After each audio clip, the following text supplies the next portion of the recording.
Hosea chapter 1. Yahweh gave these messages to Hosea son of Beeri during the years when Uzziah, Jotham, Ahaz, and Hezekiah were kings of Judah, and Jeroboam son of Jehoash was king of Israel. When Yahweh first began speaking to Israel through Hosea, he said to him, "Go and marry a prostitute, so some of her children will be born to you from other men. This will illustrate the way my people have been untrue to me, openly committing adultery against Yahweh by worshipping other gods." So Hosea married Gomer, the daughter of Diblaim, and she became pregnant and gave Hosea a son.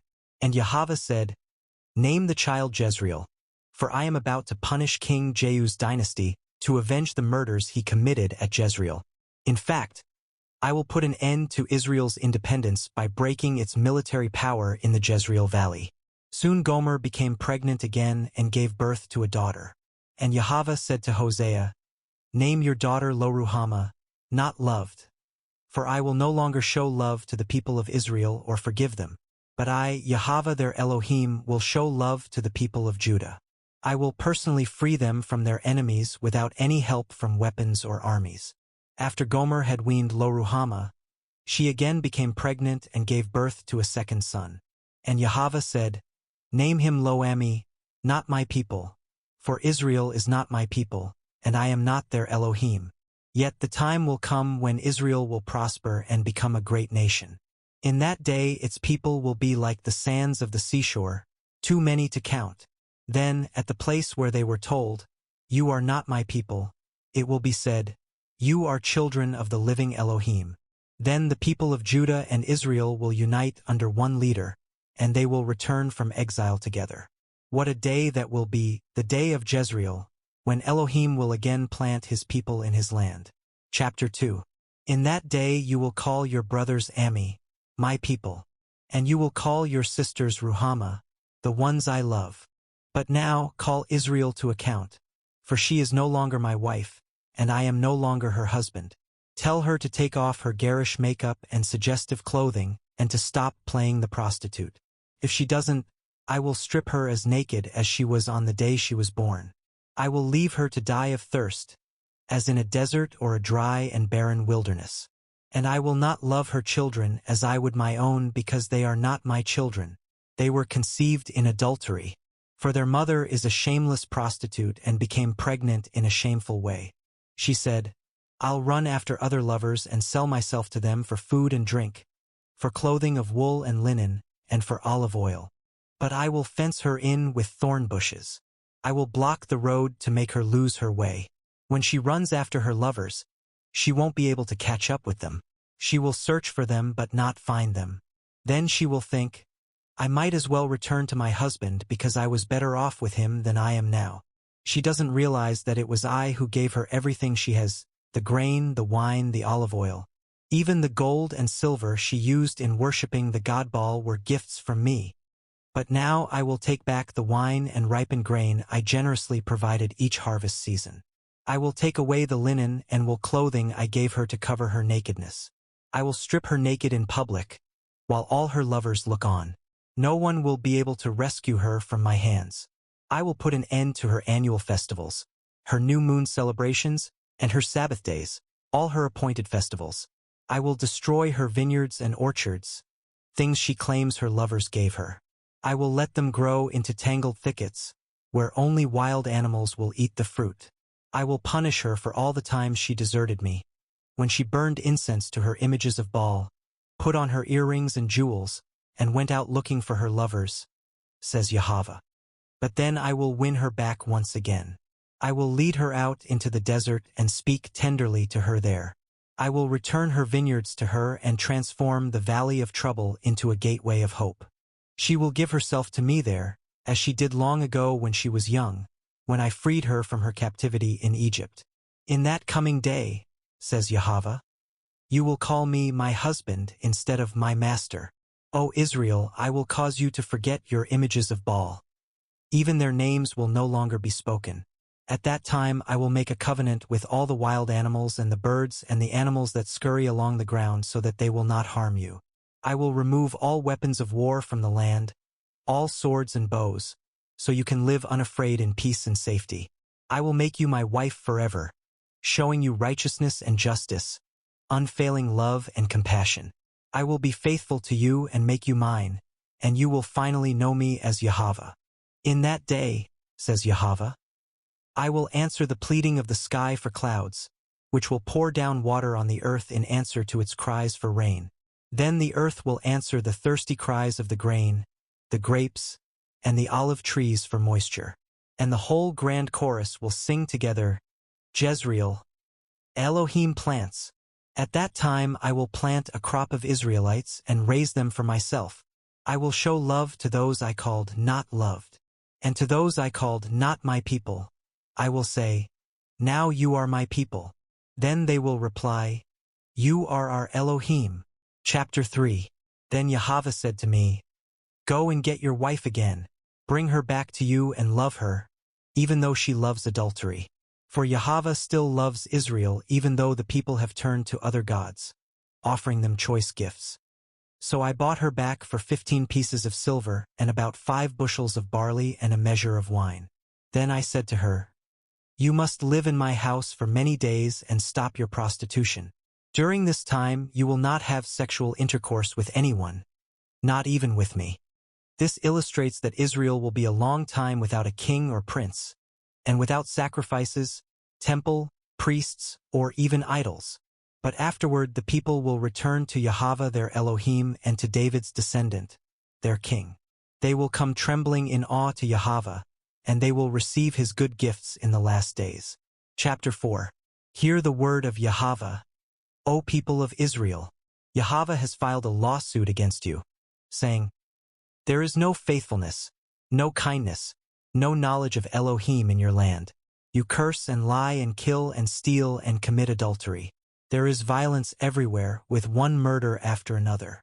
That is why your land is not producing.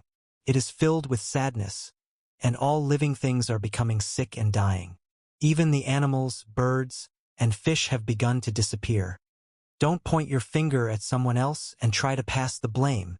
Look, you priests, my complaint is with you. As a sentence for your crimes, you will stumble in broad daylight, just as you might at night, and so will your false prophets. And I will destroy your mother, Israel. My people are being destroyed because they don't know me. It is all your fault, you priests, for you yourselves refuse to know me. Now I refuse to recognize you as my priests.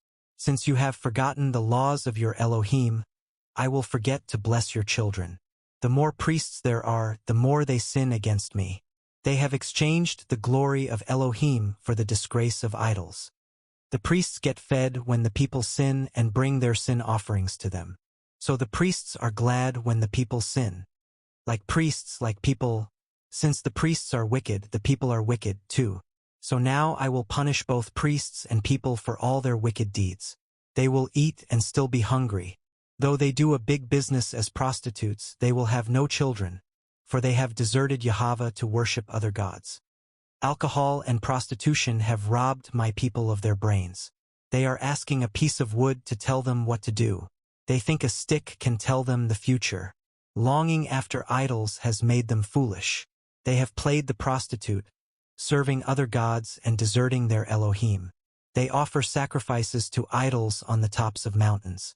They go up into the hills to burn incense in the pleasant shade of oaks, poplars, and other trees. That is why your daughters turn to prostitution, and your daughters-in-law commit adultery. Why should I punish them? For you men are doing the same thing, sinning with whores and shrine prostitutes. O foolish people, you will be destroyed, for you refuse to understand. Though Israel is a prostitute, may Judah avoid such guilt. O Judah, do not join with those who worship me insincerely at Gilgal and at Bethaven. Their worship is mere pretense as they take oaths in Yahweh's name. Israel is as stubborn as a heifer, so Yahweh will put her out to pasture. She will stand alone and unprotected, like a helpless lamb in an open field. Leave her alone because she is married to idolatry. The men of Israel finish up their drinking bouts and off they go to find some prostitutes. Their love for shame is greater than their love for honor. So a mighty wind will sweep them away. They will die in shame because they offer sacrifices to idols. Chapter 5. Hear this, you priests and all of Israel's leaders. Listen, all you men of the royal family. These words of judgment are for you. You are doomed, for you have led the people into a snare by worshipping the idols at Mizpah and Tabor. You have dug a deep pit to trap them at Acacia. But never forget, I will settle with all of you for what you have done. I know what you are like, O Israel. You have left me as a prostitute leaves her husband. You are utterly defiled. Your deeds won't let you return to your Elohim. You are a prostitute through and through, and you cannot know Yahweh. The arrogance of Israel testifies against her. She will stumble under her load of guilt. Judah too will fall with her. Then at last, they will come with their flocks and herds to offer sacrifices to Yahweh. But it will be too late. They will not find him because he has withdrawn from them, and they are now alone. For they have betrayed the honor of Yahweh, bearing children that aren't his. Now their false religion will devour them, along with their wealth. Blow the ram's horn in Gibeah. Sound the alarm in Ramah. Raise the battle cry in Bethaven. Let on into battle, O warriors of Benjamin. One thing is certain, Israel. When your day of punishment comes, you will become a heap of rubble. The leaders of Judah have become as bad as thieves. So I will pour my anger down on them like a waterfall.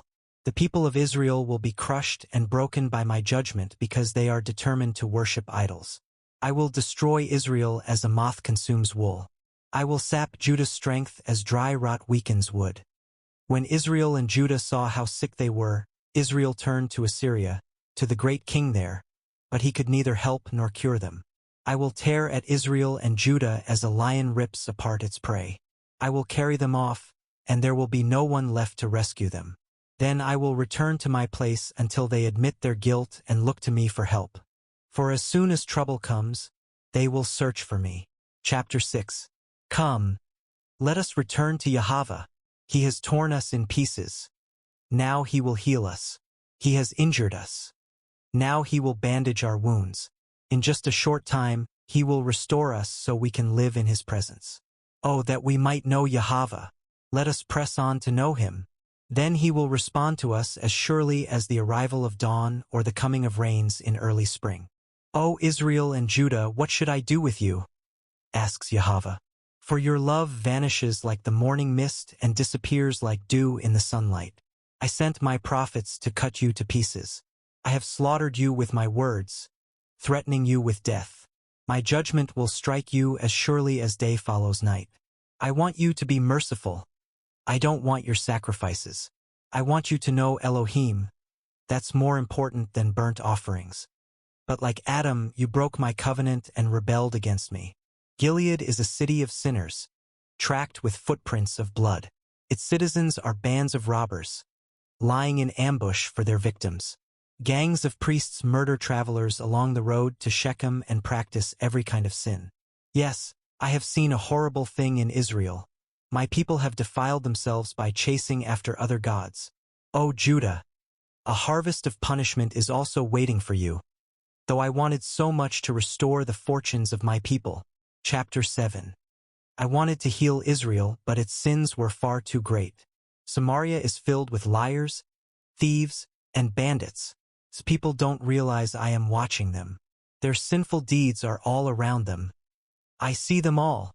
The people make the king glad with their wickedness. The princes laugh about the people's many lies. They are all adulterers, always aflame with lust. They are like an oven that is kept hot even while the baker is still kneading the dough. On royal holidays, the princes get drunk. The king makes a fool of himself and drinks with those who are making fun of him. Their hearts blaze like a furnace with intrigue. Their plot smolders through the night, and in the morning it flames forth like a raging fire. They kill their kings one after another, and no one cries out to me for help. My people of Israel mingle with unrighteous foreigners, picking up their evil ways. Now they have become as worthless as a half-baked cake. Worshipping foreign gods has sapped their strength, but they don't even know it. Israel is like an old man with graying hair, unaware of how weak and old he has become. His arrogance testifies against him, yet he doesn't return to Yahweh his Elohim or even try to find him. The people of Israel have become like silly, witless doves, first calling to Egypt, then flying to Assyria. But as they fly about, I will throw my net over them and bring them down like a bird from the sky. I will punish them for all their evil ways. How terrible it will be for my people who have deserted me. Let them die, for they have rebelled against me. I wanted to redeem them, but they have only spoken lies about me. They do not cry out to me with sincere hearts. Instead, they sit on their couches and wail. They cut themselves, begging foreign gods for crops and prosperity. I trained them and made them strong, yet now they plot evil against me. They look everywhere except to heaven, to the Most High. They are like a crooked bow that always misses its target. Their leaders will be killed by their enemies because of their insolence toward me. Then the people of Egypt will laugh at them. Chapter 8. Sound the alarm. The enemy descends like an eagle on the people of Yahweh, for they have broken my covenant and revolted against my law. Now Israel pleads with me, help us, for you are our Elohim. But it is too late. The people of Israel have rejected what is good, and now their enemies will chase after them. The people have appointed kings and princes, but not with my consent. By making idols for themselves from their silver and gold, they have brought about their own destruction. O Samaria, I reject this calf, this idol you have made. My fury burns against you. How long will you be incapable of innocence? This calf you worship was crafted by your own hands. It is not Elohim, therefore it must be smashed to bits. They have planted the wind and will harvest the whirlwind. The stalks of wheat wither, producing no grain. And if there is any grain, foreigners will eat it. The people of Israel have been swallowed up. They lie among the nations like an old pot that no one wants. Like a wild donkey looking for a mate, they have gone up to Assyria. The people of Israel have sold themselves to many lovers. But though they have sold themselves to many lands, I will now gather them together. Then they will writhe under the burden of the great king.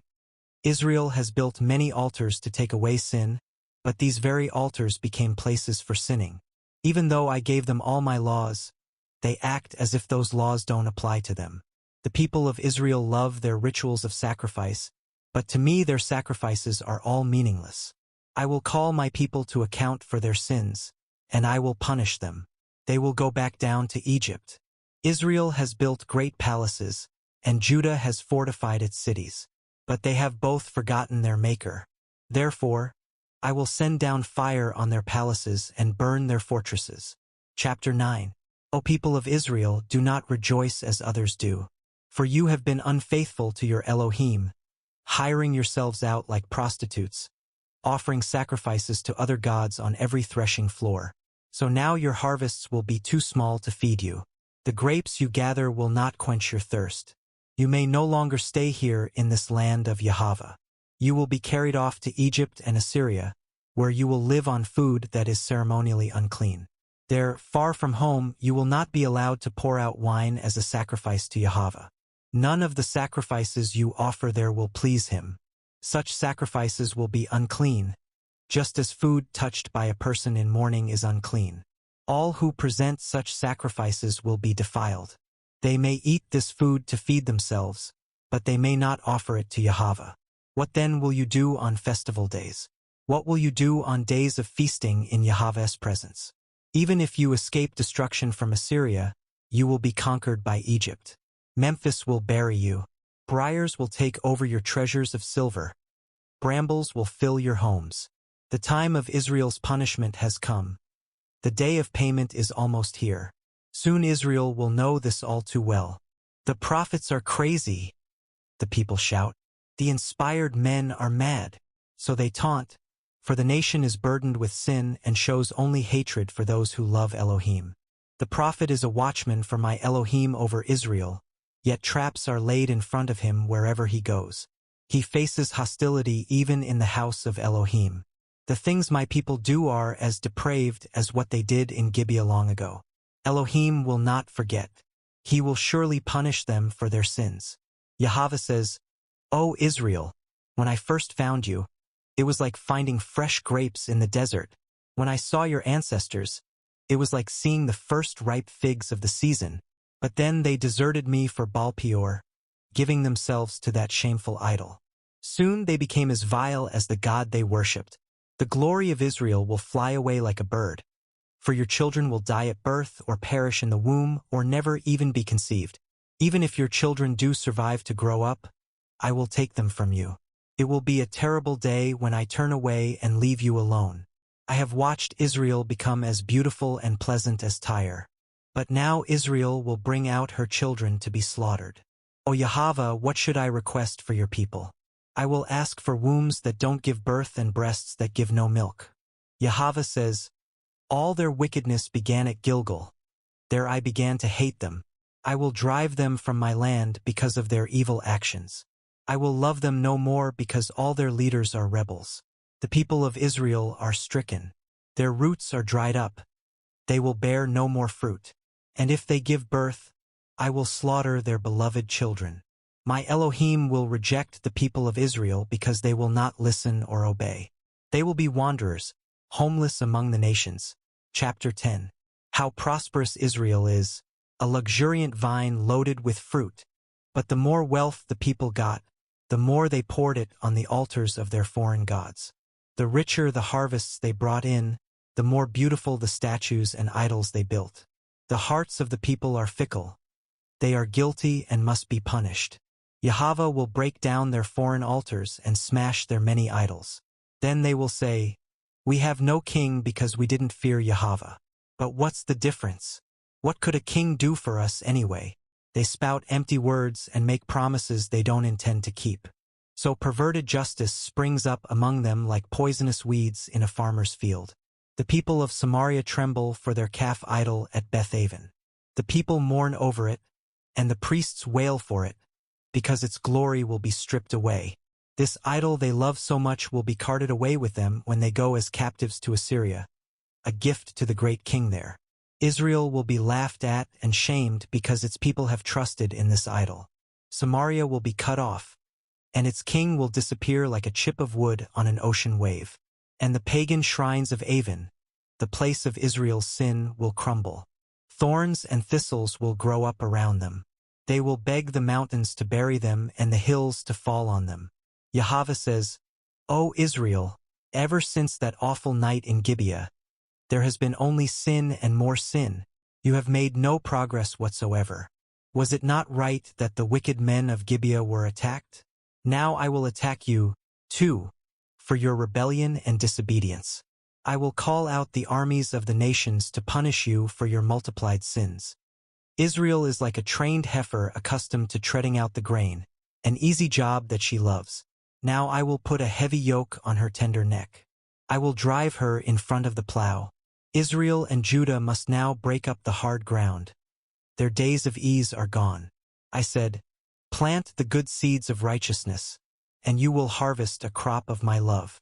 Plow up the hard ground of your hearts, for now is the time to seek Yahweh, that he may come and shower righteousness upon you. But you have cultivated wickedness and raised a thriving crop of sins. You have eaten the fruit of lies, trusting in your military might, believing that great armies could make your nation safe. Now the terrors of war will rise among your people. All your fortifications will fall, just as they did when Shalman destroyed Beth Arbel. Even mothers and children were dashed to death there. You will share that fate, Bethel, because of your great wickedness. When the day of judgment dawns, the king of Israel will be completely destroyed. Chapter 11. When Israel was a child, I loved him as a son, and I called my son out of Egypt. But the more I called to him, the more he rebelled, offering sacrifices to the images of Baal and burning incense to idols. It was I who taught Israel how to walk, leading him along by the hand. But he doesn't know or even care that it was I who took care of him. I led Israel along with my ropes of kindness and love. I lifted the yoke from his neck, and I myself stooped to feed him. But since my people refuse to return to me, they will go back to Egypt and will be forced to serve Assyria. War will swirl through their cities. Their enemies will crash through their gates and destroy them, trapping them in their own evil plans. For my people are determined to desert me. They call me the Most High, but they don't truly honor me. Oh, how can I give you up, Israel? How can I let you go? How can I destroy you like Admah and Zeboim? My heart is torn within me, and my compassion overflows. No, I will not punish you as much as my burning anger tells me to. I will not completely destroy Israel, for I am Elohim and not a mere mortal. I am the Holy One living among you, and I will not come to destroy. For someday the people will follow Yahweh. I will roar like a lion, and my people will return trembling from the west. Like a flock of birds, they will come from Egypt. Flying like doves, they will return from Assyria. And I will bring them home again, says Yahweh. Israel surrounds me with lies and deceit, but Judah still walks with Elohim and is faithful to the Holy One. Chapter 12. The people of Israel feed on the wind. They chase after the east wind all day long. They multiply lies and violence. They make alliances with Assyria and cut deals with the Egyptians. Now Yahweh is bringing a lawsuit against Judah. He is about to punish Jacob for all his deceitful ways. Before Jacob was born, he struggled with his brother. When he became a man, he even fought with Elohim. Yes, he wrestled with the angel and won. He wept and pleaded for a blessing from him. There at Bethel he met Elohim face to face, and Elohim spoke to him. Yahweh Elohim Almighty. Yahweh is his name. So now, come back to your Elohim. Act on the principles of love and justice, and always live in confident dependence on your Elohim. But no, the people are like crafty merchants selling from dishonest scales. They love to cheat. Israel boasts, I am rich and I've gotten it all by myself. No one can say I got it by cheating. My record is spotless. I am Yahweh your Elohim, who rescued you from your slavery in Egypt. And I will make you live in tents again, as you do each year when you celebrate the Festival of Shelters. I sent my prophets to warn you with many visions and parables. But Gilead is filled with sinners who worship idols. And in Gilgal, too, they sacrifice bulls. Their altars are lined up like the heaps of stone along the edges of a plowed field. Jacob fled to the land of Aram and earned a wife by tending sheep. Then Yahweh led Jacob's descendants, the Israelites, out of Egypt by a prophet, who guided and protected them. But the people of Israel have bitterly provoked Yahweh, so their master will now sentence them to death in payment for their sins. Chapter 13. In the past, when the tribe of Ephraim spoke, the people shook with fear because the other Israelite tribes looked up to them. But the people of Ephraim sinned by worshipping Baal and thus sealed their destruction. Now they keep on sinning by making silver idols to worship, images shaped skillfully with human hands. Sacrifice to these, they cry, and kiss the calf idols. Therefore, they will disappear like the morning mist, like dew in the morning sun, like chaff blown by the wind, like smoke from a chimney. I am Yahweh your Elohim, who rescued you from your slavery in Egypt. You have no Elohim but me, for there is no other Savior. I took care of you in the wilderness, in that dry and thirsty land. But when you had eaten and were satisfied, then you became proud and forgot me. So now I will attack you like a lion, or like a leopard that lurks along the road. I will rip you to pieces like a bear whose cubs have been taken away. I will tear you apart and devour you like a hungry lion. You are about to be destroyed, O Israel, though I am your helper. Where now is your king? Why don't you call on him for help? Where are all the leaders of the land? You asked for them, now let them save you. In my anger I gave you kings, and in my fury I took them away. The sins of Ephraim have been collected and stored away for punishment. The people have been offered new birth, but they are like a child who resists being born. How stubborn they are! How foolish! Should I ransom them from the grave? Should I redeem them from death? O death, bring forth your terrors. O grave, bring forth your plagues, for I will not relent. Ephraim was the most fruitful of all his brothers, but the east wind, a blast from Yahweh, will arise in the desert. It will blow hard against the people of Ephraim, drying up their land. All their flowing springs and wells will disappear. Every precious thing they have will be plundered and carried away. The people of Samaria must bear the consequences of their guilt because they rebelled against their Elohim. They will be killed by an invading army, their little ones dashed to death against the ground. their pregnant women ripped open by swords. Chapter 14. Return, O Israel, to Yahweh your Elohim, for your sins have brought you down. Bring your petitions and return to Yahweh. Say to him, forgive all our sins and graciously receive us, so that we may offer you the sacrifice of praise. Assyria cannot save us, nor can our strength in battle. Never again will we call the idols we have made our gods. No, in you alone do the orphans find mercy. Yahweh says, then I will heal you of your idolatry and faithlessness, and my love will know no bounds, for my anger will be gone forever. I will be to Israel like a refreshing dew from heaven. It will blossom like the lily. It will send roots deep into the soil like the cedars in Lebanon. Its branches will spread out like those of beautiful olive trees, as fragrant as the cedar forests of Lebanon. My people will return again to the safety of their land. They will flourish like grain and blossom like grapevines.